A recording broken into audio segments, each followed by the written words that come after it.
How to make glass in Minecraft. Hi guys, so in this video I will teach you the easy guide to make glass in Minecraft. So if you want to learn how it's done, just watch this video until the very end. It's just pretty quick and simple, so let's go. So in this you just need three things. You need a furnace. So a furnace usually looks like this. So you need the furnace, then you need any sand or any coal. Then once you have a furnace, you just need to right click on your mouse and then open it. And in here you can see this. So from in there, you just need to put any sand on the furnace on the upper corner, and the lower corner you just need to put any fuel. So you can put coal, and then after it has been smoldered, it will be making a glass like this, which you can use on building houses or any projects that you want.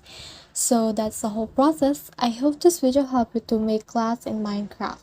If you have any questions or comments, kindly put in the comment section below. And if not, don't forget to subscribe and like. Thanks.